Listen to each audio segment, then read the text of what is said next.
আমার আব্বার জন্য সুপারিশ করতেছি, মেহেরবানি করে জাহান্নাম থেকে তারে আপনি রক্ষা করুন। আল্লাহ রাব্বুল আলামিন বলবেন, ইব্রাহিম তোমার সুপারিশ মঞ্জুর হবে না। প্রিয় ভাই সব একটু মাথা খাটান, চিন্তা করেন। উলুল আযম পয়গম্বর, জাতির পিতা। কে জাতির পিতা? চিল্লায় বলুন, কলিজা সাফ করে ফেলুন। মুসলমানদের জাতির পিতা হাফিজ হাবিব কেউ হতে পারে না।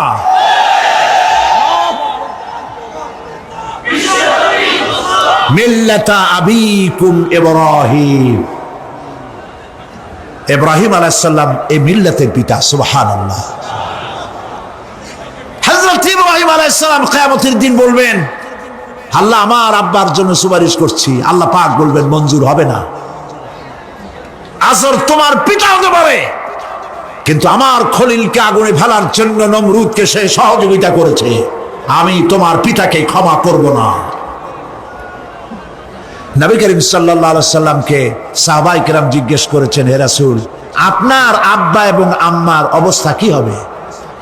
নবী করিম সাল্লাল্লাহু আলাইহি সাল্লাম কেঁদে ফেলেছেন, সব বলেছেন, আমি তাদের কোনো উপকারে আসব না। আল্লাহু আকবার। আপনি মনে করছেন নাকি যে ইয়া নবী সালাম আলাইকা বলি অমনি নবী সুপারিশ পাবেন? এত সহজ। কতগুলা রসগোল্লা খাইলেন আর বড় একটা মিছিল করলেন আর অমনি চলে যাবেন? পৃথিবীর সব মানুষ, সাহাবায়ে কেরাম বাদ দেন, পৃথিবীর সমস্ত মানুষ একত্রিত হয়ে আবু তালেব রাসূলুল্লাহকে যে ভালোবেসেছেন, ওর 1000 ভাগের 1 ভাগও সারা দুনিয়ার মানুষ রাসূলুল্লাহকেই ভালোবাসতে পারবে? পারবে? নিজের ছেলে আলীকে, আলী রাদিয়াল্লাহু তাআলা আনহুকে আলাদা বিছানায় শোয়াইয়া, ছোট্ট মানুষ হযরত আলী আলাদা জায়গায় রাখিয়া, মুহাম্মদুর রাসূলুল্লাহ সাল্লাল্লাহু আলাইহি ওয়াসাল্লাম এতিম মানুষ, তারে কলিজার সাথে বুকের মধ্যে আশ্রয় দিয়ে আগলে রেখেছেন বুক ভরে। সেই আবু তালেব মৃত্যুর সময় নবী করিম সাল্লাল্লাহু আলাইহি ওয়াসাল্লাম বলেছিলেন, চাচা একটি বার আমার কানে তাওহীদের কালেমা শোনায় দেন। আবু তালেব, তার কিসমতে ছিল না কালেমা। মরে যাওয়ার পর একজন সাহাবী বলেছিলেন, ইয়া রাসূলুল্লাহ, মৃত্যুর সময় আবু তালেবের মুখ আমি নড়তে দেখেছি, তিনি কালেমা পড়েছেন সম্ভবত। রাসূলুল্লাহ সাফ বলেছেন, আমি শুনি নাই। এত ভালোবাসার পরেও হাদিস শরীফে এসেছে আবু তালেব জাহান্নামে যাবে। কোথায় যাবে? জাহান্নামে। সবচাইতে কম আযাব হবে কার? আবু তালেবের। কম আযাবটা কি? হাদিস শরীফে এসেছে কম আযাব হলো জাহান্নামের আগুন দিয়ে এক জোড়া জুতা তৈরি করে আবু তালেবের পায়ে পরিয়ে দেওয়া হবে। সেই জাহান্নামের আগুনের তৈরি করা জুতার তাপে আবু তালেবের মাথার ঘিলুগুলো টকবক করে বউ পড়তে লাগবে। এত ভালোবেসে যদি কিয়ামতে উপায় না হয়, আপনি ইয়া নবী সালাম আলাইকা, ইয়া রাসূল সালাম আলাইকা, আর কতগুলো জিলাপি খাইলেন, বড় একটা মিছিল করলেন। প্রিয় ভাই সব, এইসব বেদাত ছাড়ুন, এগুলি সুস্পষ্ট বিদআত। রাসূলুল্লাহকে ভালোবাসবেন, সাহাবীরা যেভাবে ভালোবেসেছেন ওইভাবে ভালোবাসবেন।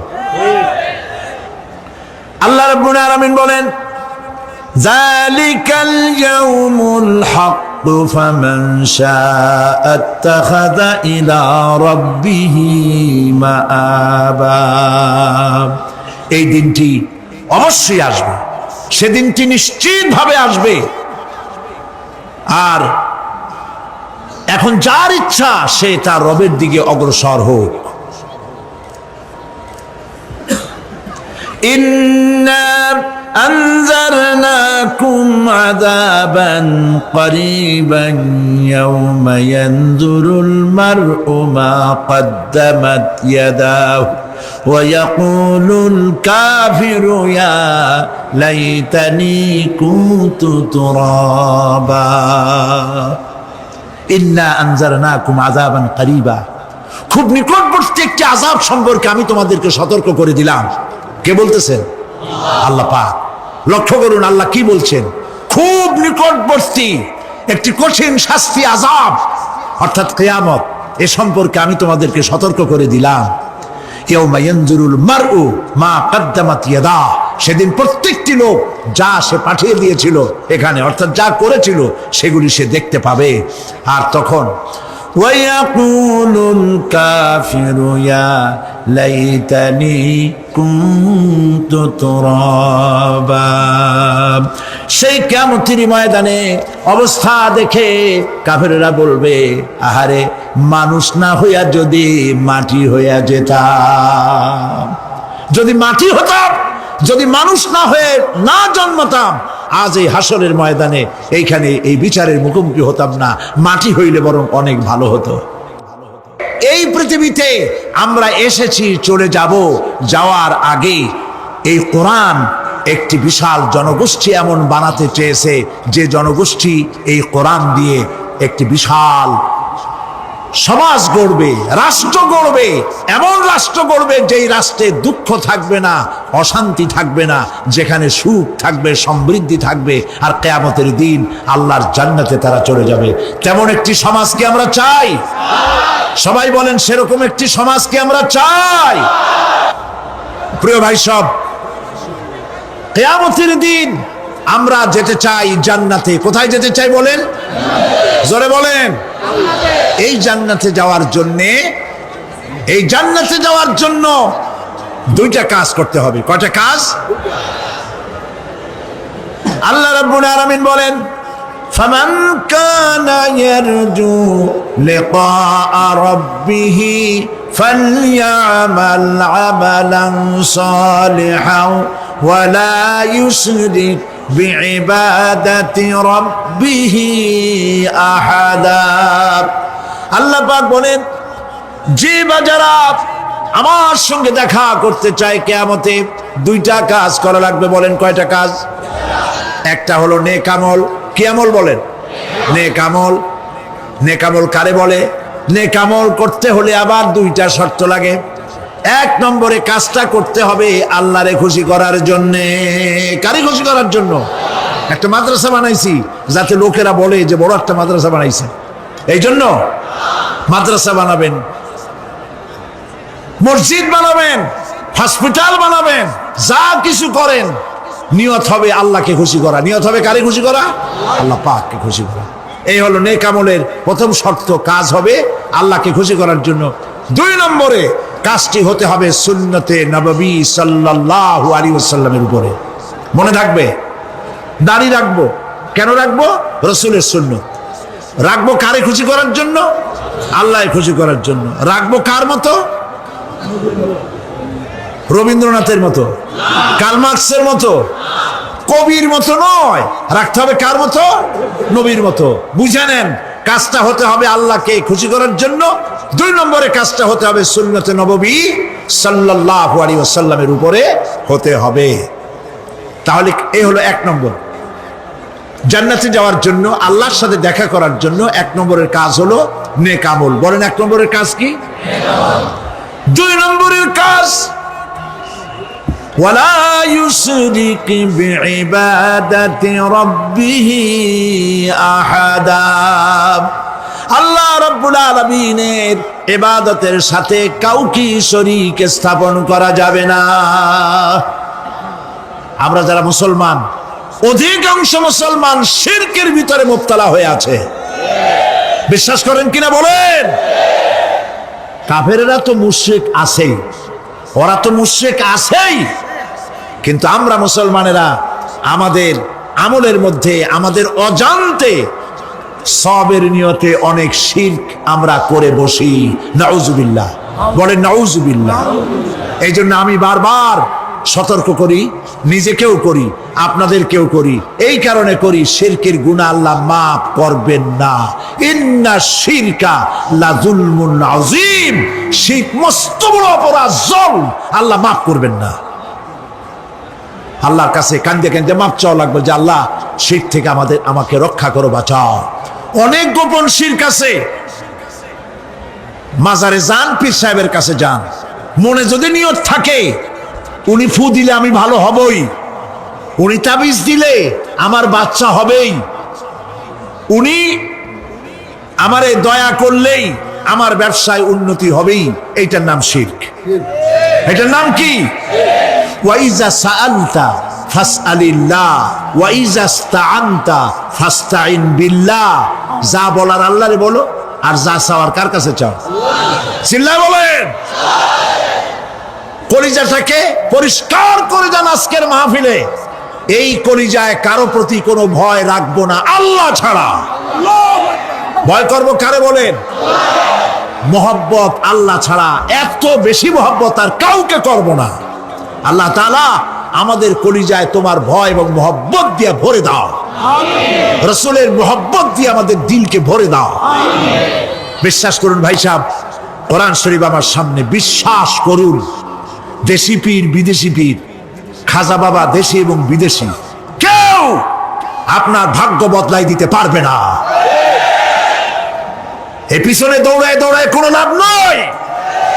এতক্ষণ মসজিদের ভেতরে বসে আল্লাহর কাছে কাঁদেন। ওয়াকালা রাব্বুকুম উদউনি আস্তাজিব লাকুম।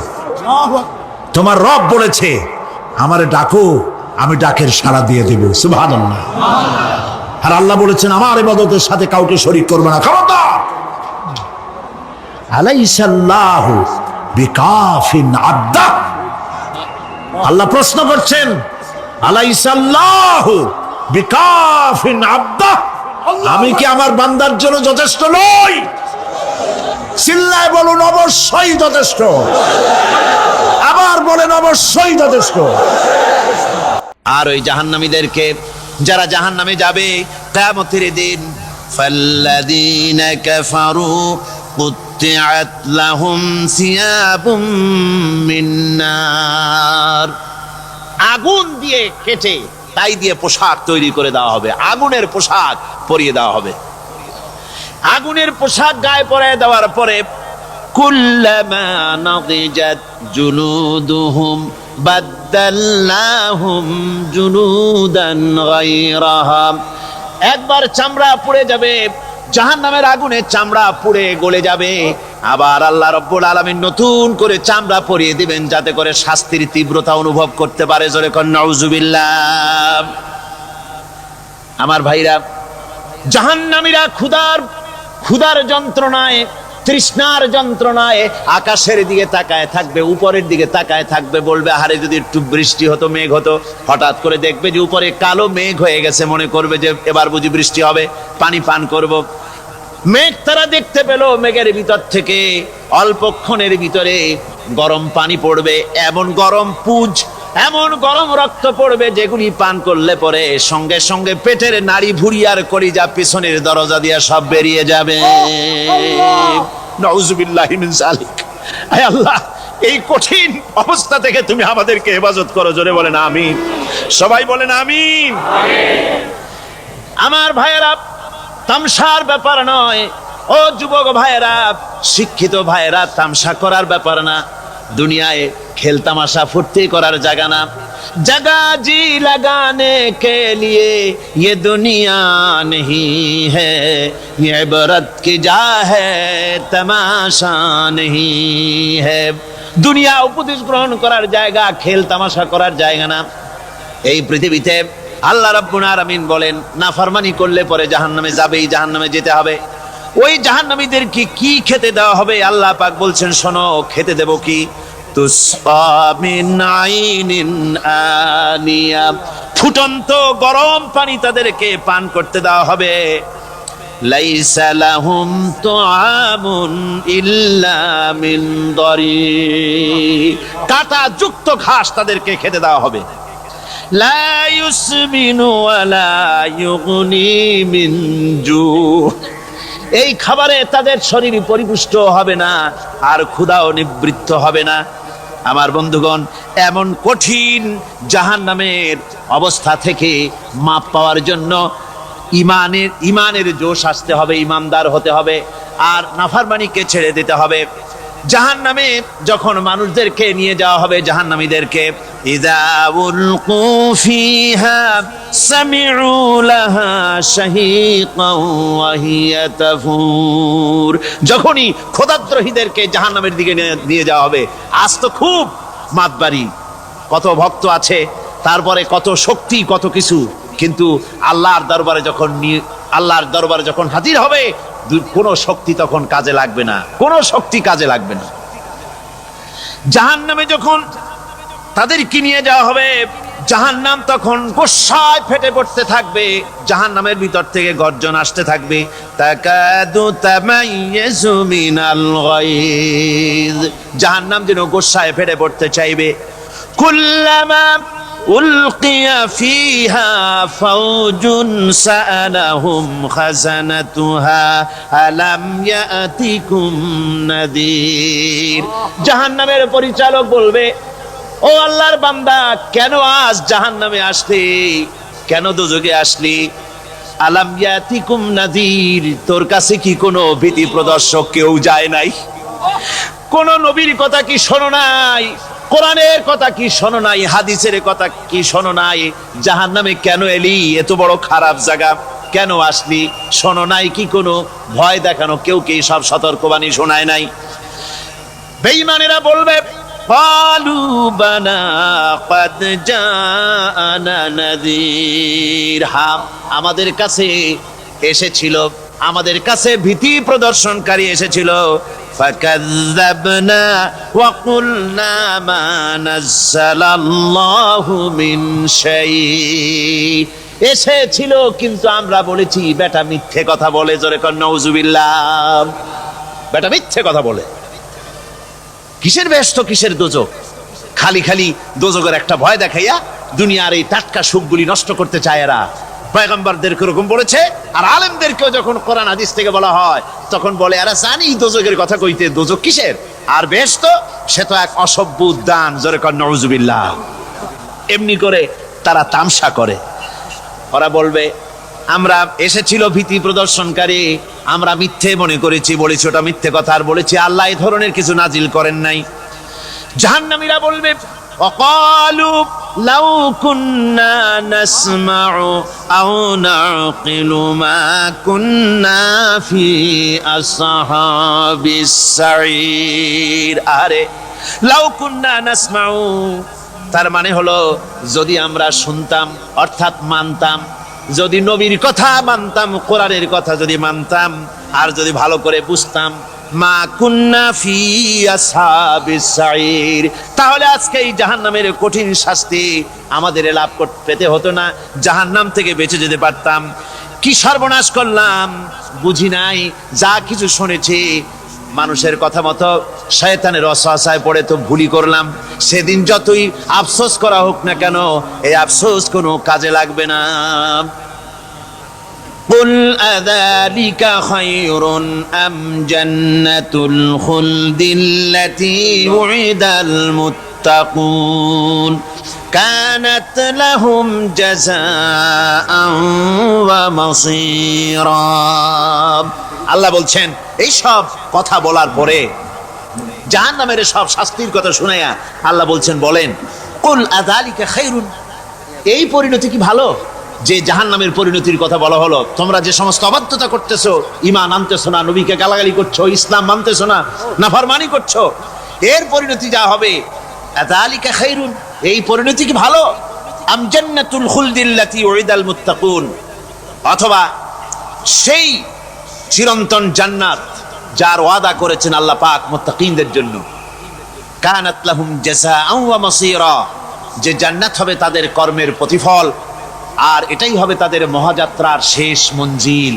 সেই জান্নাত, যে জান্নাত আল্লাহ রেখেছেন মুমিনদের জন্য। কাদের জন্য জান্নাত? মুমিনদের জন্য।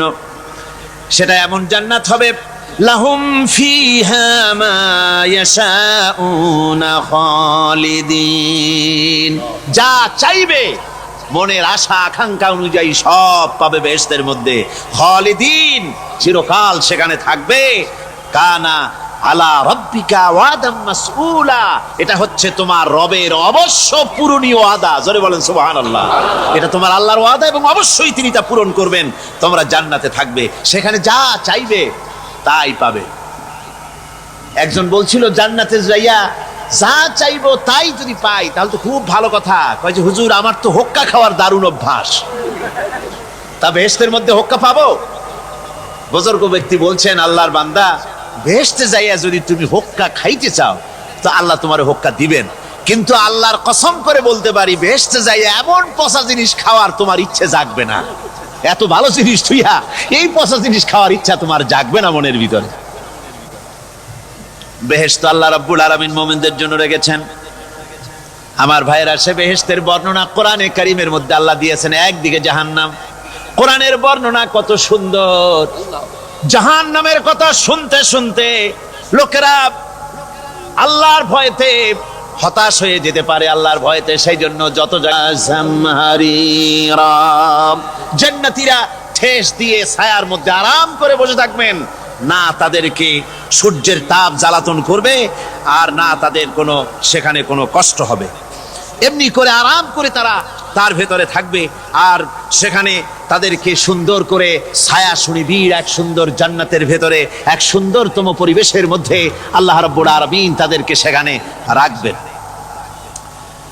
এরপরে তারা وَإِذَا رَأَيْتَ ثُمَّ رَأَيْتَ نَعِيمًا وَمُلْكًا كَبِيرًا, সেখানে যেদিকেই তাকাবে সেদিকেই শুধু নিয়ামতের সাম্রাজ্য দেখতে পাবে, শুধু নিয়ামত আর নিয়ামত, এগুলি তাদের চোখে পড়বে। সেখানে না সূর্যের তাপ আর না শীতের প্রকোপ, কোনো কষ্ট নাই, মানুষের শরীর থেকে ঘামও বেরোবে না, সেখানে বার্ধক্য এসে কাউকে পীড়া দিবে না। হুজুর একজন বুড়া লোককে বলছিলেন, মিয়া তুমি তো বেহেশতে যাবে না, তুমি তো বুড়া মানুষ, তুমি তো বেহেশতে যাইতে পারবে না। লোকটা কান দিয়া অস্থির হয়ে গেছে। রাসূল বলছেন যে বেহেশতে বুড়া মানুষ যাবে না, তাহলে তো আমার উপায় নাই। হুজুর বলছেন না, তুমি যখন বেহেশতে যাবে তুমি যুবক হয়ে যাবে। সুবহানাল্লাহি ওয়া বিহামদিহি। একজন কালো মানুষকে হুজুর বলছেন যে কালো মানুষ বেহেশতে যাবে না, সে তো একদম কান্দিয়া হয়রান। হুজুর বলছেন দেখো তুমি যখন বেহেশতে যাবে তুমি কালো থাকবে না, তুমি সুন্দর সুশ্রী হয়ে যাবে। সুবহানাল্লাহ।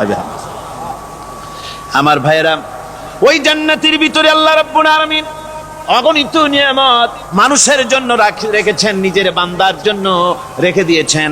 ওয়া হুরুন ঈন, বেহেশতীদের জন্য রয়েছে সুন্দর চক্ষুধারী হুরগণ রয়েছে সেখানে জান্নাতীদের জন্য।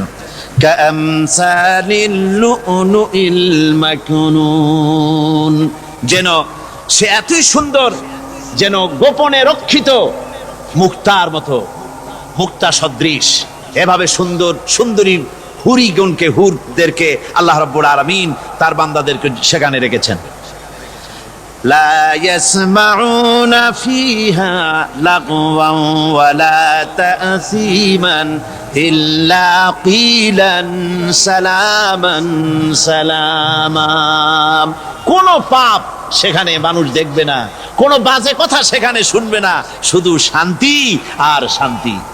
আল্লাহ রাব্বুল আলামিন মুমিন বান্দাদের বলবেন, উদখুলুল জান্নাতা আনতুম ওয়া আজওয়াজুকুম তুহবারুন। আল্লাহ রাব্বুল আলামিন বলবেন, ও আমার বান্দারা, জান্নাতে প্রবেশ করো, তোমাদের স্ত্রীদেরকে সাথে নিয়ে জান্নাতে চলে যাও। সুবহানাল্লাহি ওয়া বিহামদিহি। তোমাদের স্ত্রীদেরকে নিয়ে সাথে করে নিয়ে জান্নাতের ভিতরে চলে যাও, সেখানে তোমরা আরামে থাকো। ইউতাফু আলাইহিম বিসহাফিম মিন যাহাবিন ওয়া আকওয়াবিন ওয়া ফিহা মা তাশতাহিল আনফুস ওয়া তালাজ্জুল আ'য়ুন ওয়া আনতুম ফিহা খালিদুন। তাদের সামনে সেখানে স্বর্ণ নির্মিত থালা এবং সমস্ত পাত্র তাদের সামনে ঘুরতে থাকবে। তারা সেখানে আরামে মন ভোলানো সাজ সজ্জা সরঞ্জামাদি ইত্যাদি দেখে তারা সেখানে অবাক হয়ে যাবে। এত সুন্দর জান্নাতের পরিবেশ দেখে তারা হয়রান হয়ে যাবে। এই জান্নাতীদের কি আল্লাহ রাব্বুল আলামিন ফেরেশতাদেরকে অর্ডার করবেন, ও আমার ফেরেশতারা, আমার এই বান্দাগুলিকে জান্নাতের দিকে নিয়ে যাও। ওয়াসিকাল্লাযীনা اتقوا ربهم إلى الجنة زمرا।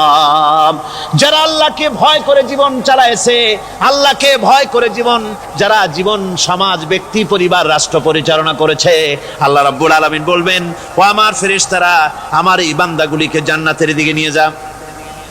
ফেরেশতারা জান্নাতীদেরকে হাকায়া জান্নাতের দিকে নিয়ে যেতে থাকবে।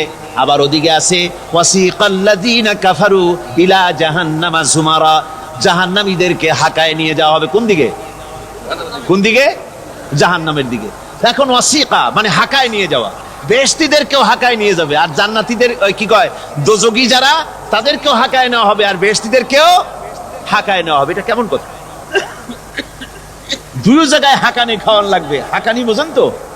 ধাক্কা। তো দুই জায়গায় ধাক্কা খাইতে হবে, তাহলে কিরকম বেহেশত যে ফেরেশতাদের ধাক্কা খাইতে খাইতে যাওয়া লাগবে, ব্যাপারটা কি? আমার ভাইরা, ব্যাপারটা হচ্ছে এই, আমি দৃষ্টান্ত দিতে গিয়া বলি, অনেকদিন বন্ধুর সঙ্গে দেখা হয় নাই, বহু বছর পর হঠাৎ করে এক বন্ধু আর এক বন্ধুর বাড়িতে এসেছে, যে বলছে, ভাই যদিও বহু বছর পর এসেছি, কিন্তু আমার হাতে সময় নাই, আজ আমি বেশ সময় তোমার বাড়িতে থাকবো না। ওই বাড়িওয়ালা বন্ধু বলে, বন্ধু যতই ব্যস্ততা তুমি দেখাও না কেন, আজকে যখন তোমার একবার পাইছি, আমি তোমাকে ছাড়বো না। এই হলো একটা ছাড়বো না। আর ঢাকা হাইকোর্টের সামনে থেকে মকিম গাজী পালায় গেছে, ডাকাত। পুলিশ খুঁজতে খুঁজতে হয়রান হইয়া এই ডাকাতটারে যদি পাওয়া যায়, আর ওই ডাকাত যদি বলে, স্যার আপনি আমার ধর্মের ভাই, আপনি আমার বাপ, আপনি মেহেরবানি করে আমাকে ছেড়ে দেন, পুলিশ বলবে, বেটা গোটা পুলিশ বাহিনী তোর জন্য হয়রান, তোরে যখন একবার পাইছি তোরে আর ছাড়বো না। তাহলে বন্ধুর ছাড়বো না আর পুলিশের ছাড়বো না এক জিনিস? এক জিনিস। জাহান্নামীদেরকে ধাক্কা মারতে মারতে জাহান্নামের দিকে নিয়ে যাবে, জাহান্নামের দিকে যেতে চাইবে না, তাই ধাক্কা মারা লাগবে। আর বেহেশতীদের ধাক্কা মারা লাগবে কেন? বেহেশতীরা যখন জান্নাতের দিকে যেতে থাকবে, ওদের জন্য লাল কার্পেট সম্বর্ধনা দেওয়া হবে। দুনিয়ার পচা লাল কার্পেট না, এত সুন্দর করে সাজানো থাকবে। এক একটা মঞ্জিলে যখন যাবে, জান্নাতীদের জন্য সাজানো মঞ্জিল দেখে তারা মনে করবে এইটাই বুঝি বেহেশত। ঘটি বাটি লোটা যা আছে তাই নিয়ে ওইখানে বসে পড়বে। ফেরেশতারা কবে যে, আল্লাহর বান্দা তুমি এখানে বসছো কেন? এটা তো বেহেশত না। কয় এর থেকেও ভালো আছে নাকি? কয় আছে না, ওঠো, আরে মিয়া উঠো। এইভাবে করে ধাক্কা মারবে, ওঠো, সামনে যাও। আবার যখন সামনে যাবে, সেখানে এর থেকে আরো সুন্দর পরিবেশ দেখে ওইখানে আবার বসে পড়বে, মনে করবে এইটা বুঝি বেহেশত। বলা হয়, ফেরেশতারা বলবে, আল্লাহর বান্দা এটা জান্নাত না, এর থেকেও ভালো জায়গা, সুন্দর জায়গা আছে। এইভাবে ধাক্কা মারতে মারতে তাদেরকে জান্নাতের কাছে নিয়ে যাওয়া হবে। হাত্তা ইযা জাউহা ওয়া ফুতিহাত আবওয়াবুহা ওয়া ক্বালা লাহুম খাযানাতুহা সালামুন আলাইকুম তিবতুম ফাদখুলুহা খালিদিন। এভাবে ধাক্কাতে ধাক্কাতে যখন তাদেরকে জান্নাতের দরজার কাছে নিয়ে যাওয়া হবে, আগে থেকেই তাদের জন্য দরজা খোলা থাকবে। সুবহানাল্লাহ। আগে থেকেই জান্নাত খুলে রাখা হবে। তাদেরকে বলা হবে, ওই জান্নাতের পরিচালক তিনি বলবেন, আসুন, ওয়েলকাম করবেন তাদেরকে, সালামুন আলাইকুম, আপনাদের প্রতি আল্লাহর শান্তি বর্ষিত হোক। বড় ভালোভাবে জীবন যাপন করেছিলেন দুনিয়ায়, আল্লাহর হুকুম মেনে চলেছিলেন, আল্লাহর হুকুম পালন করেছিলেন। দুনিয়ার বুকে বড় অশান্তি, মানুষের নির্যাতন, মানুষের বদনামি, জেল জরিমানা, রাত জেগে তাহাজ্জুদের নামাজ পড়া, জিহাদের ময়দানে কষ্ট করে রক্ত দেওয়া, শহীদ হওয়া, কত কষ্ট করে আল্লাহর দ্বীন জমিনে কায়েমের চেষ্টা করেছেন, নিজের জীবনকে ভালো রেখেছেন, পবিত্র রেখেছেন। আজকে আপনার জন্য এই জান্নাত, ফাদখুলুহা খালিদিন, জান্নাতে প্রবেশ করুন এবং চিরকাল এই জান্নাতের ভিতরে থাকুন। আল্লাহ নবীর সাহাবী প্রশ্ন করেছেন, নবীজি বান্দা কখন আল্লাহর নিকটবর্তী হয়ে যায়? নবীজি বলেছেন, বান্দা যখন সেজদা দেয় তখন আল্লাহর বান্দার মাঝে কোনো হিজাব থাকে না, একদম আল্লাহ পাকের নিকটবর্তী হয়ে যায় বান্দা যখন সেজদায় পড়ে যায়। সুতরাং নামাজ হচ্ছে নিকটবর্তী হওয়া, সালাত এটা হচ্ছে নিকটবর্তী হওয়া। নামাজ ফরজ হওয়ার কারণ হচ্ছে এই যে মানুষ আল্লাহর বান্দা বা গোলাম হিসেবে সৃষ্টি হয়েছে, তাই একমুখী হয়ে এর বন্দিগি করা এটা হচ্ছে তার স্বাভাবিক একটা প্রকৃতি। আল্লাহ রাব্বুল আলামিন এই প্রকৃতির দাবি মিটাবার জন্যই নামাজের ব্যবস্থা করেছেন। মানুষের ফিতরত, মানুষের নেচার, মানুষের ফিতরত হচ্ছে এই যে কারো না কারো কাছে মাথা নত করা, হাত জোড় করা, মাথা নত করা, সার্বভৌমত্বের মালিক কাউকে মনে করা, হাত জোড় করতে হলে, মাথা নত করতে হলে, সার্বভৌমত্বের মালিক হিসেবে কাউকে গ্রহণ করতে হলে আল্লাহর বিকল্প কেউ আছে নাকি? ইসলামের মূল দাওয়াতটা হলো ফিতরত অনুযায়ী দাওয়াত দেওয়া হয়েছে, মানুষ যেন মাথা নত করে, গোলামি করে। এজন্য আল্লাহ রাব্বুল আলামিন বলেছেন যে আমি মানুষ এবং জিনকে সৃষ্টি করেছি, তার কারণটাই হলো মা খালাকতুল জিন্না ওয়াল ইনসা ইল্লা লিয়াবুদুন। মানুষ আর জিন জাতিকে সৃষ্টি করা হয়েছে ইবাদতের জন্য, গোলামির জন্য। ইবাদত আর গোলামি এটাই করতে হবে, গোলামি করতে হবে, দাসত্ব করতে হবে। আর এই দাসত্ব আল্লাহর আনুগত্যই গোলামির দাওয়াত দিয়েছেন দুনিয়ার সব নবীরা। কোন নবী বলেন নাই যে আমার গোলামি করো, কেউ বলেছেন? বলেন জোরে, কেউ বলেছেন? আল্লাহ পাক বলেন ওয়ালাকাদ বা'আসনা ফি কুল্লি উম্মাতির রাসূলা আন ইবুদুল্লাহা ওয়াজতানিবুত তাগুত।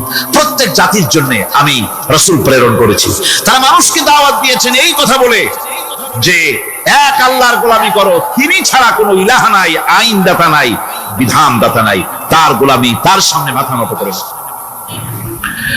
নামাজ হচ্ছে তাওহীদের অবশ্যম্ভাবী এক বহির্প্রকাশ। তাওহীদের জন্য তাওহীদবাদী মানুষ যারা, তাদেরকে নামাজ আদায় করতেই হবে। আকীদা বিশ্বাসের দিক থেকে তাওহীদ যদি হয় পুরা দ্বীনের মূল উৎস, তাহলে আমলের দিক থেকে নামাজ হচ্ছে পুরা দ্বীনের মূল ভিত্তি। নামাজ হচ্ছে আমলের মূল ভিত্তি, এর বাস্তবায়ন ছাড়া দ্বীন পূর্ণ হয় না। নামাজ মুমিনের কেবলমাত্র একটি উত্তম আমলই নয়, বরং নামাজ হচ্ছে ঈমানের মূল ভিত্তি। যার কাছে নামাজ নাই তার কাছে কিছুই নাই। রাসূল কারীম সাল্লাল্লাহু আলাইহি ওয়াসাল্লাম বলেছেন যে নামাজ যে ব্যক্তি পড়ে না, আল্লাহ পাকের সাথে তার কোনো সম্পর্ক বাকি থাকে না। সুতরাং এই নামাজটা হচ্ছে যে একমাত্র একাগ্র চিত্তে আদবের সাথে আল্লাহর সামনে রুজু হয়ে যাও। কোরআনে কারীম বলছে মুনিবিনা ইলাইহি ওয়াত্তাকুহু ওয়া আকিমুস সালাতা ওয়া লা তাকুনু মিনাল মুশরিকিন। তোমরা আল্লাহর দিকে রুজু হয়ে যাও এবং তাকে ভয় করে অন্যায় কাজ থেকে বিরত থাকো, আর নামাজ কায়েম করো, মুশরিকদের অন্তর্ভুক্ত হয়ে যেও না। নামাজ কায়েম করা, নামাজের আদেশ কোরআনে কারীমের মধ্যে আল্লাহ পাক বহু জায়গায় করেছেন। ঈমানের পর নামাজই হচ্ছে সবচেয়ে বড় জরুরি। একজন মানুষ ঈমান আনলো, যেমন কালকে একজন ঈমান এনেছে, ঈমান আনার সাথে সাথে তার প্রথম কাজ কি বলুন? বলেন প্রথম কাজ কি? ফজরের নামাজের আগে একজন ইসলাম কবুল করলেন, তার প্রথম দায়িত্ব নামাজকে আদায় করে দেওয়া, ফজরের নামাজ পড়া। যোহরের আগেই কেউ ঈমান আনলো, তার প্রথম দায়িত্ব যোহরের নামাজ আদায় করা। আসরের নামাজের আগে ঈমান এনেছে, তার প্রথম দায়িত্ব হলো আসরের নামাজ আদায় করা। তার মানে হলো ঈমান আনার পর একজন ঈমানদারের প্রথম দায়িত্ব হচ্ছে নামাজ। গুরুত্বপূর্ণ বিষয়, খুব ভালো করে শুনতে হবে, ইয়াদ রাখতে হবে প্রত্যেকটি মুসলমানের। এই নামাজ কি জিনিস, কেমনে আদায় করতে হবে, আদায় না করলে কি হবে, গুরুত্বপূর্ণ এই কথাগুলি প্রত্যেকের স্মরণ রাখতে হবে। কিয়ামতের দিন মানুষ যে জাহান্নামে যাবে, জাহান্নামের জন্য, জাহান্নামে যে সব কারণে যাবে তার মধ্যে বড় কারণ কালকে বলেছিলাম, দেখি মনে আছে নাকি? বড় কারণ কয়টা? কয়টা? আলহামদুলিল্লাহ মনে আছে। আল্লাহ রাব্বুল আলামিন বলেন ইয়াতাসাআলুনা আনিল মুজরিমিন। কিয়ামতের দিন অপরাধীদেরকে জিজ্ঞেস করা হবে মা সালাকাকুম ফি সাকার, জাহান্নামে কেন আসছো? জবাবে তারা বলবে قالوا لم نك من المصلين ولم نك نطعم المسكين নামাজ পড়ি নাই আর এতিম মিসকিনদের খেতে দেই নাই, এই কারণেই জাহান্নামে এসেছি। কল নাউযুবিল্লাহ। নামাজ যারা পড়বে না জাহান্নামে যেতে হবে। কোথায় যেতে হবে? আকীদাগত দিক থেকে ঈমান হলো তাওহীদের স্বীকৃতি, আর আমলের দিক থেকে নামাজ হচ্ছে তাওহীদের বহিঃপ্রকাশ। আপনি মুসলমান তা প্রমাণ হবে নামাজ দিয়ে। নামাজহীন ঈমানের দাবি মূল্যহীন। যার নামাজ নাই তার ঈমানের দাবি করার কোনো মূল্যই নেই। অনেক এরকম কথা বলে, হুজুর আমি মানুষটা নিতান্ত খারাপ না, যাই মনে করো, গ্রামে রাস্তা বানাইছি, ব্রিজ করে দিয়েছি, কালভার্ট করেছি, এতিম মিসকিনদের তাও মাঝে মধ্যে খাবার দেই, বিধবারে কাপড় চোপড় দেই, মানুষটা আমি নিতান্ত খারাপ না, তবে এই মাঝে মধ্যে একটু নামাজ পড়ি না, তাতে কি আমার ঈমান নষ্ট হয়েছে নাকি? আমি বলি ভাই ঈমানই তো নাই, নষ্ট হবে কি? ঈমান থাকলে না নষ্ট হবে? ঈমান নাই।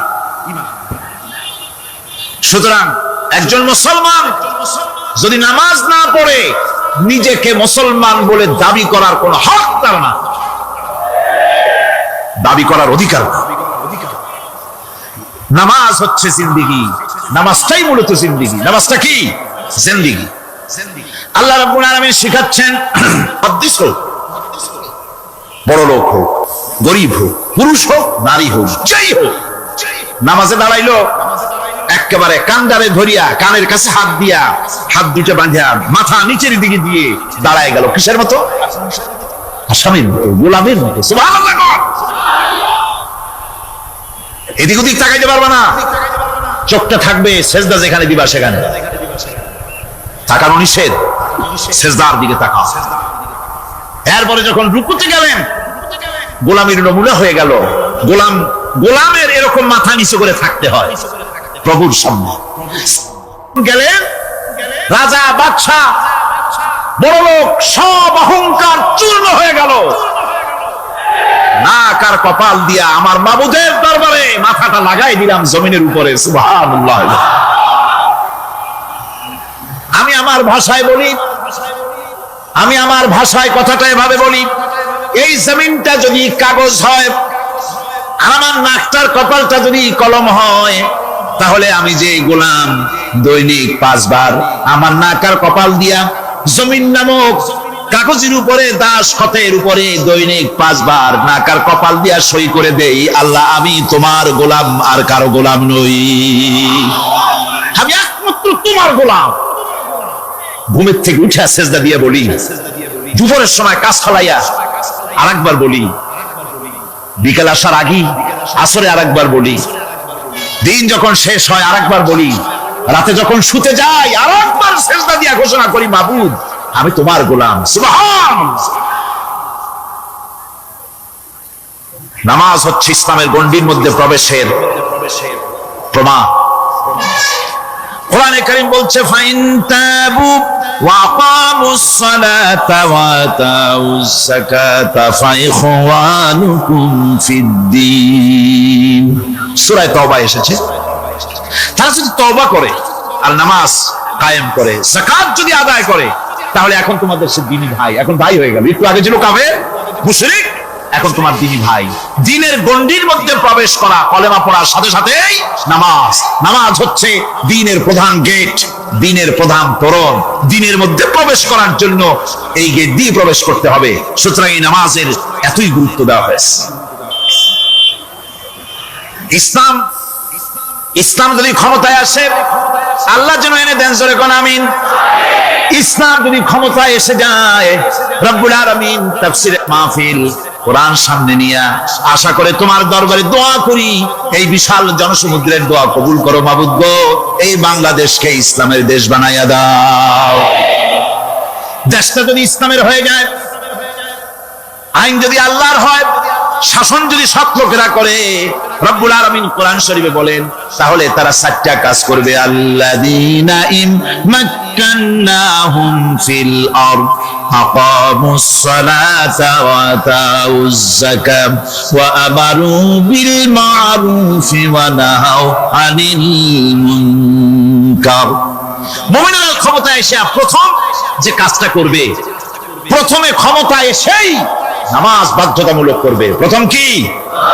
ওয়াজ নসিহতে অনুরোধ করা হবে না, বাবাজিরা আল্লাহর রাস্তায় নামাজটা পড়েন না। রেডিও এবং টেলিভিশনের মাধ্যমে রাষ্ট্রপ্রধান আদান করে দিবেন যারা আকিল বালিগ সকলের জন্য নামাজ বাধ্যতামূলক, নামাজ পড়তেই হবে, এটা অর্ডার। বেলা যখন 1টা বেজে যাবে, বেলা যখন 1টা বাজবে, সমস্ত মসজিদে আজান শুরু হয়ে যাবে। আজানের সাথে সাথে অফিস, আদালত, কল কারখানা, ক্ষেত খামার, শিক্ষাঙ্গন সব ডেডলক হয়ে যাবে।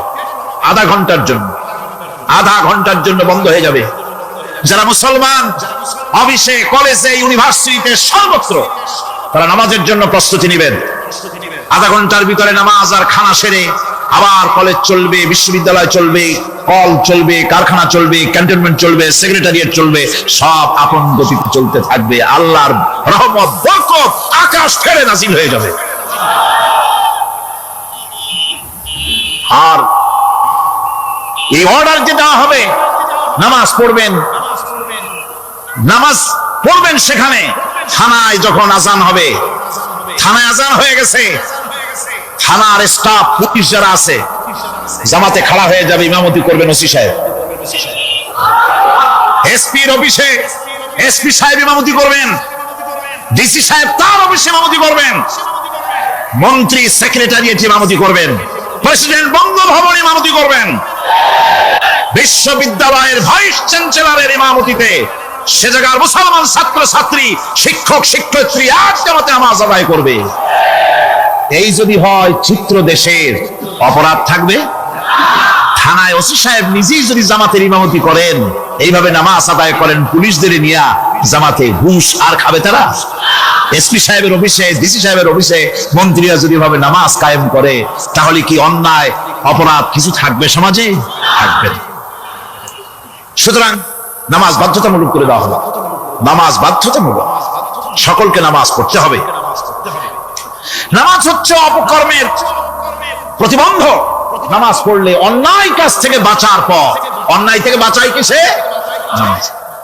আল্লাহ রাব্বুল আলামিন বলেন, উতলু মা উহিয়া ইলাইকা মিনাল কিতাবি ওয়া আকিমিস সালাত ইন্নাস সালাতা তানহা আনিল ফাহশাই ওয়াল মুনকার।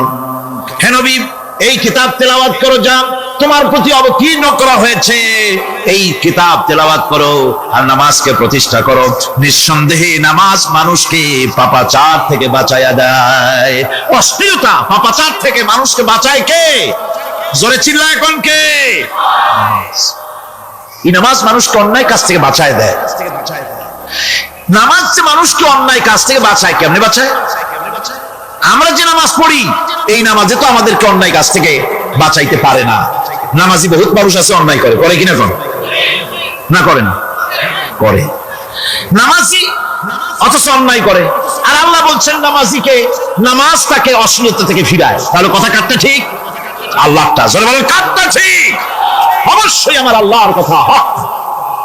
আমি ভুল করতেছি, আমি যেন কোথাও ভুল করতেছি, সামথিং ইজ রং, কোথাও যেন আমরা ভুল করে বসতেছি, সেই ভুলটা কি আমরা আবিষ্কার করতে চেষ্টা করবো ইনশাআল্লাহ।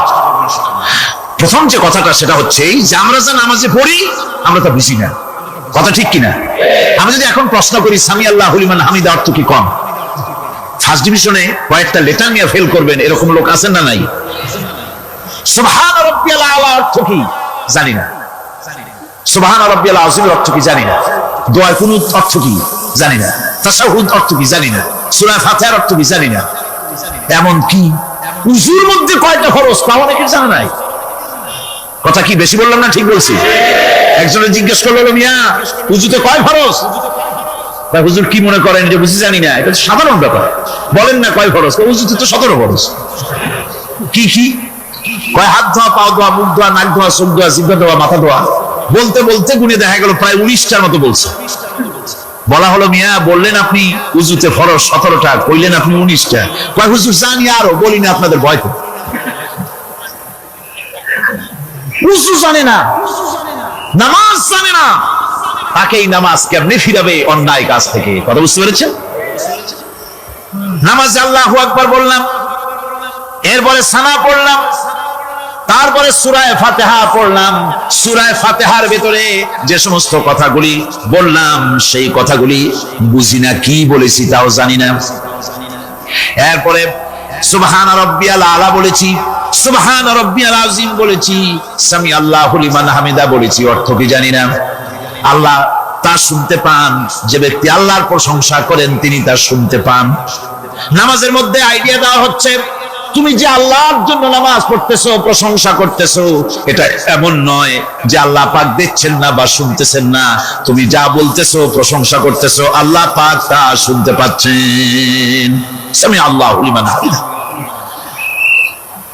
সুবহান রাব্বিয়াল আলা, আমি মহান সর্বশ্রেষ্ঠ আল্লাহ রাব্বুল আলামিনের পবিত্রতা ঘোষণা করছি, আমি তার প্রশংসা করছি। সূরা ফাতিহার কি আমরা বলি আপনারা ব্যাখ্যা দেখে বুঝে নিন, সেগুলি আমি এখানে বলে বাকি কথা সব শেষ করতে পারবো না। নামাজে কি পড়েন সেটা যদি জানতেন, অবশ্যই আল্লাহ রাব্বুল আলামিনের কথা কার্যকরী হয়ে যেত। ইন্নাস সালাতা তানহা আনিল ফাহশাই ওয়াল মুনকার, নামাজ মানুষকে পাপের কাজ, অশ্লীলতা থেকে ফিরাতে পারে। আল্লাহ ইন্না বসাইছেন, নিশ্চয়ই, বেশক, অবশ্যই নামাজ পাপ থেকে ফিরাবে। কিন্তু কেমনে ফিরাবে নামাজ তো বুঝি না, নামাজ তো বুঝি না, খালি সেজদা দেয় জনমের মধ্যে। আর সেজদা কি? নামাজে যদি দেখে ইমাম দেরি করতেছে, আত্মাহিয়াত পড়তে দেরি হয়ে যাচ্ছে, পিছন থেকে সিগন্যাল মারে, ঠিক কিনা? বেয়াদব, বেয়াদব।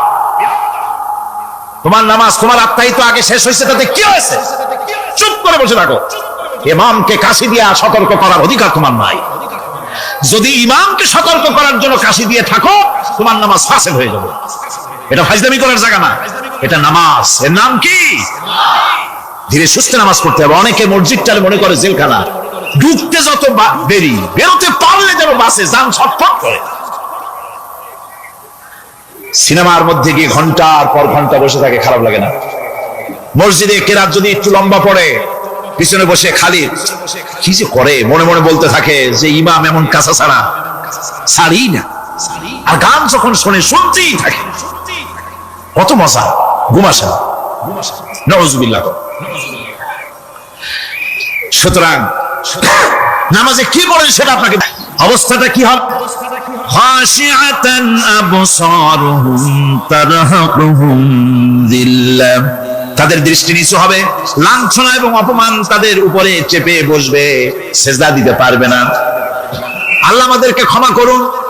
কিয়ামতের দিন হযরত আদম আলাইহিস সালাম থেকে শুরু করে পৃথিবীর সমস্ত মানুষের সামনে আল্লাহ রাব্বুল আলামিন সেজদা করার জন্য অর্ডার করবেন। যারা নাকি বেনামাজি, ওরা আল্লাহর দরবারে সেদিন সেজদা দিতে পারবে না, লাঞ্ছিত, অপমানিত হবে। জোরে বলেন নাউযুবিল্লাহ। নামাজ, মুমিনের নামাজ একরকম, মুনাফিকের নামাজ হলো আর এক রকম। মুনাফিকরাও নামাজ পড়ে, পড়ে কিনা কোন? মুনাফিকেরাও নামাজ পড়ে। মুনাফিকেরা যখন নামাজ পড়তে যায়, আল্লাহ রাব্বুল আলামিন বলতেছেন, ওয়া ইযা কামু ইলাস সালাতি কামু কুসালা, মুনাফিকেরা যখন নামাজ পড়তে দাঁড়ায়, নামাজে আসে ঠিক তারা, কিন্তু নামাজের জন্য দাঁড়ায় খুব শৈথিল্য ভাবে, শৈথিল্য ভাবে দাঁড়ায়, কাহিলি, সুস্তি, এ জায়গা চুলকায়, পায়জামা ধরে টান দেয়, টুপিটা ঘুরায়, এদিক ওদিক তাকায়। মুনাফিকের নামাজ দেখলেই ঠিক পাওয়া যায় যে বেটা মুনাফিক। এইভাবে সে দাঁড়ায়। তার নামাজটা কি জন্য? ইউরাউনান নাসা ওয়া লা ইয়াযকুরুনাল্লাহা ইল্লা কালিলা, তাদের নামাজ হচ্ছে মানুষকে দেখাবার নামাজ। নাউযুবিল্লাহ। এখন দেখবেন এই মৌসুম আসছে, নামাজের মৌসুম, বেনামাজিদের নামাজের মৌসুম। জনসভা হচ্ছে, নির্বাচন আসতেছে, নামাজে রক্ত হয়ে গেছে, তাড়াতাড়ি আজান হয়ে গেল, টুপি না থাকলে রুমাল একটা মাথায় দিল, উযু আছে কিনা আছে, আল্লাহু আকবার, যা আছে কপালে হয়ে যাক।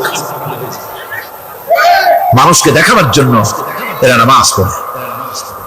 এরা আল্লাহ শরণার্থে নামাজ খুব কম লোকই করে।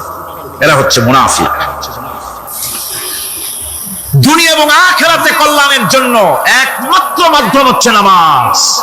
দুনিয়া যদি কল্যাণ চাই, আখিরাতেও যদি কল্যাণ চাই, তাহলে এর জন্য কি করতে হবে? কি করতে হবে? আমার কথা নয়, আল্লাহ রাব্বুল আলামিনের কথা শুনুন।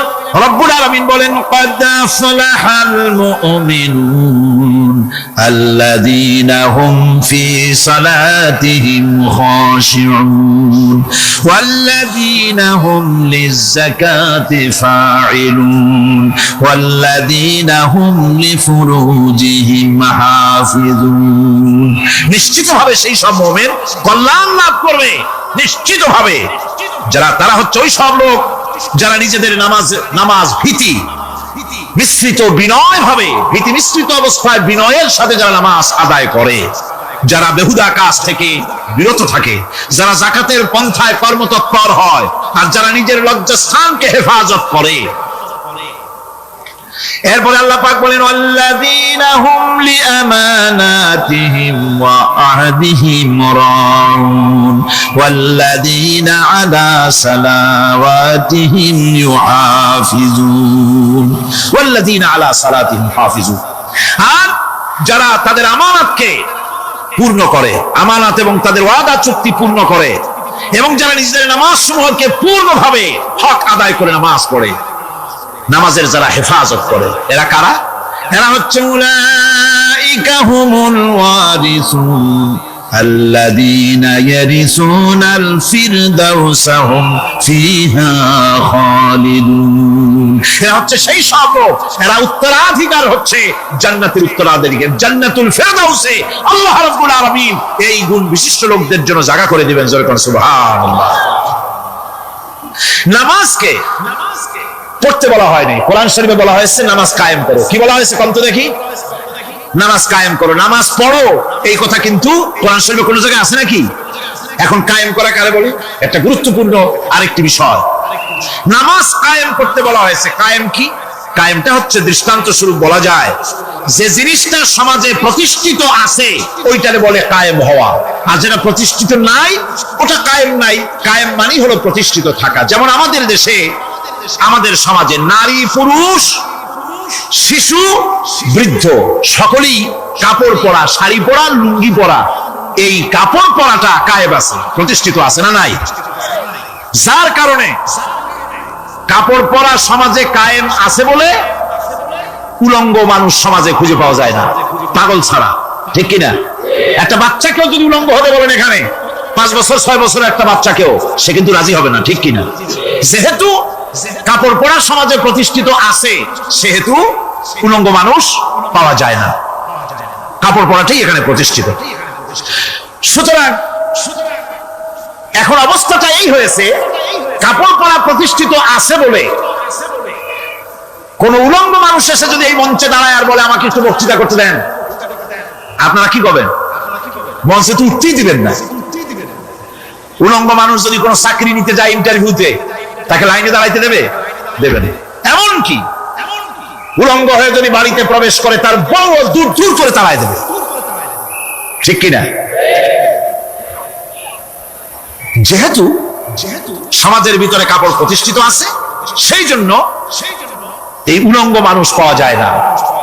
অনুরূপ ভাবে নামাজ যদি প্রতিষ্ঠিত হতো সমাজের ভিতরে, তাহলে বেনামাজি খুঁজে পাওয়া যেত না। চাকরি করতে গেলে সেখানে নামাজ মানদণ্ড হয়ে যেত, নামাজ পড়ে কিনা তা দেখে নেওয়া হতো। বেনামাজি লোক পাওয়াই যেত না যদি প্রতিষ্ঠিত থাকতো। প্রথম প্রশ্নই হতো তুমি নামাজ পড়ো কিনা। ইলেকশনে যদি একজন উলঙ্গ মানুষ এসে দাঁড়ায়, ভাইরা এবার আমার বোতল মার্কা বাক্স, উলঙ্গ মানুষ এসে ভোটে দাঁড়াইছে, আপনারা ভোট দিবেন? দিবেন। ওইটা কাপড় প্রতিষ্ঠিত আছে বলে, লুঙ্গি প্রতিষ্ঠিত সমাজে আছে বলে উলঙ্গ মানুষকে আপনি ভোট দিবেন না। নামাজ যদি প্রতিষ্ঠিত থাকতো সমাজে, বেনামাজি মানুষ যদি এসে মঞ্চে দাঁড়ায় যতই বলতো আমি ক্ষমতায় গেলে এই করব সেই করব, নামাজ প্রতিষ্ঠিত থাকলে পরে বেনামাজিরে কেউ ভোট দিত না। নামাজ যদি প্রতিষ্ঠিত থাকতো তাহলে অফিসের অফিসার তো দূরের কথা, বেনামাজি অফিসের ঝাড়ুদারের চাকরিও তার কিসমতে জুটতো না যদি নামাজ প্রতিষ্ঠিত থাকতো। এর নাম হলো নামাজ কায়েম হওয়া। নামাজ কায়েম থাকলে এই অবস্থার সৃষ্টি হতো।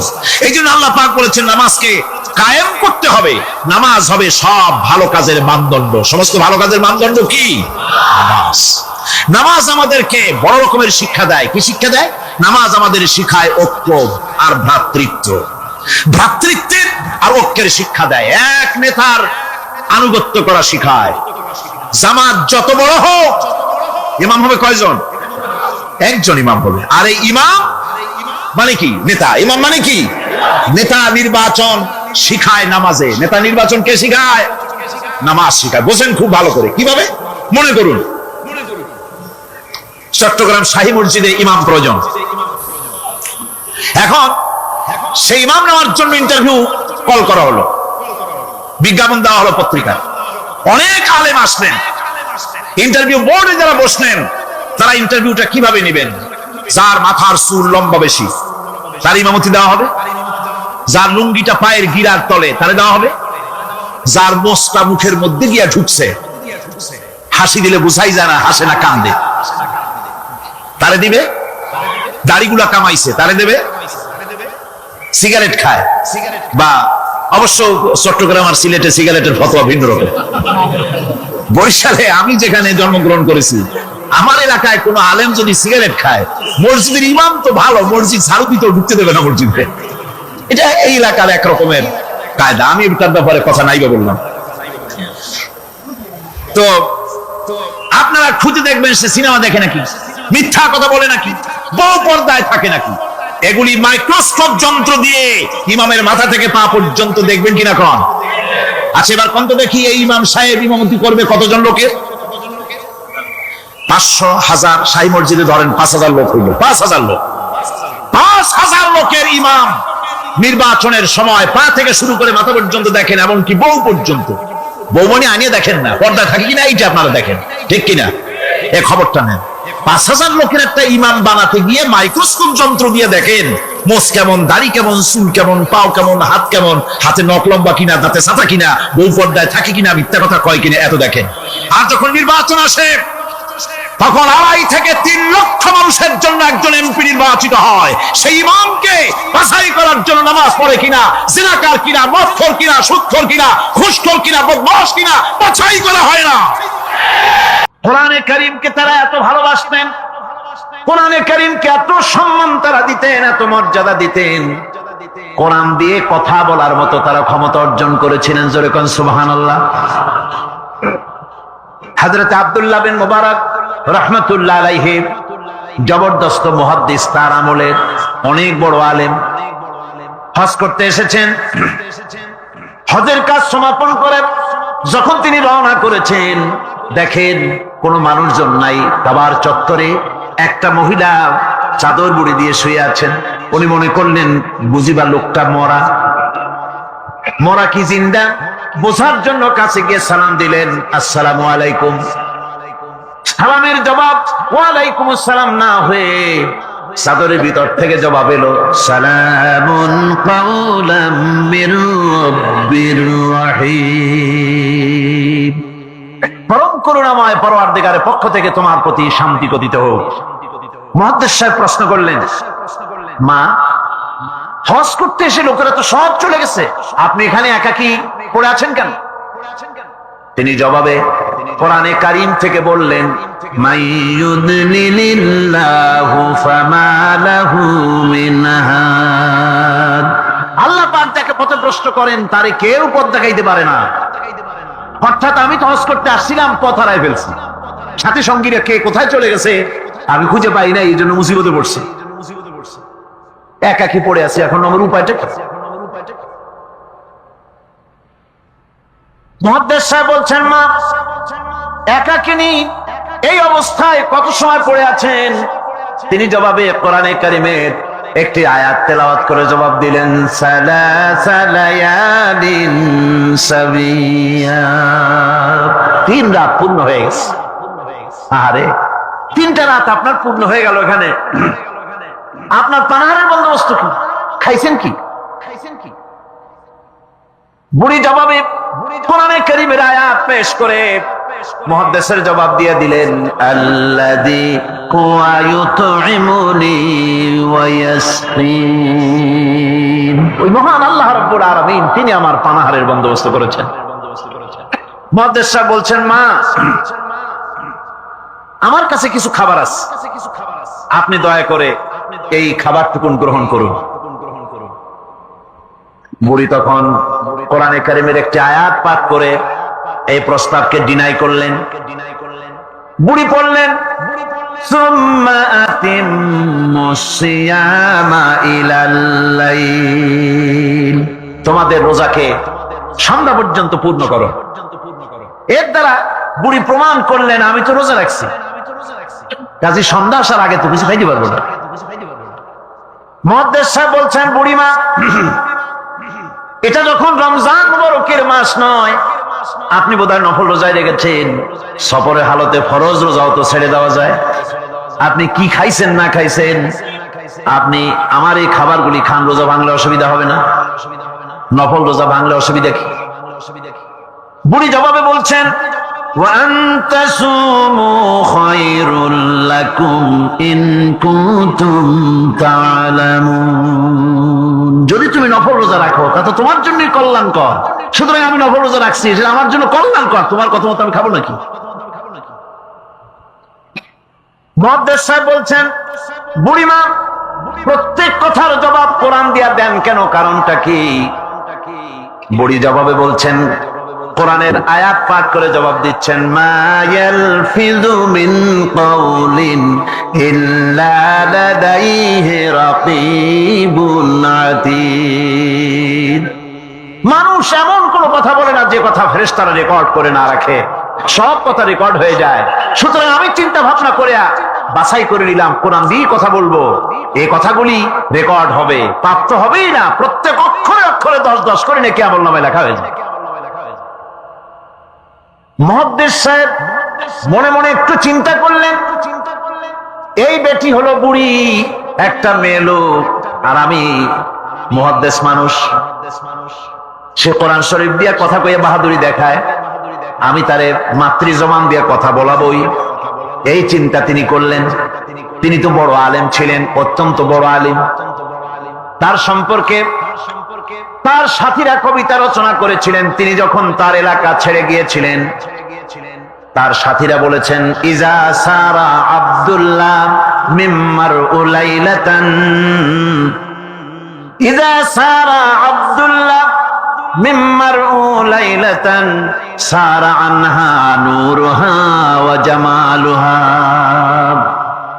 আব্দুল্লাহ যখন আমাদের এলাকা ছেড়ে গেল, তখন এলাকার সৌন্দর্য গেল, নূর গেল, আলো গেল, সব হারায় ফেললাম, যেহেতু তিনি সাহিবে ইলম ছিলেন। তারা বলল, ইযা যুকিরাল আখিয়ারু ফি বালদাতিন ফাহুম আনজুমুন ওয়া আনতা হিলালুহা। আমরা যখন আমাদের বন্ধুদের মধ্যে আলোচনা করি, তখন আমাদের বন্ধুরা আর যত বড় বড় আলেম আছে, তারা যদি তারকা হয়, তাহলে আব্দুল্লাহ তুমি তো সেই তারকা রাজির মধ্যে চাঁদের মতো। এরকম বড় আলেম ছিলেন হযরত আব্দুল্লাহ বিন মুবারক। তিনি চিন্তা করলেন, এই বুড়ি দেখি তারে দিয়া তার মাতৃজবনে কথা কওয়া যায় নাকি। তিনি জিজ্ঞেস করলেন, আচ্ছা বুড়িমা বাড়ি কই? ওনার চিন্তা, বাড়ি ওই কোরআন শরীফের মধ্যে তো খাগড়াছড়ি ফটিকছড়ি নাই, গ্রামের নাম তো নাই, ধরা যায় নাকি। তিনি যখন বাড়ির প্রশ্ন করলেন, বুড়ি তখন কোরআনে কারীমের আয়াত তেলাওয়াত করে বাড়ির জবাব দিয়ে দিলেন, সুবহানাল্লাযী আসরা বিআবদিহি লাইলাম মিনাল মাসজিদিল হারামি ইলাল মাসজিদিল আকসা।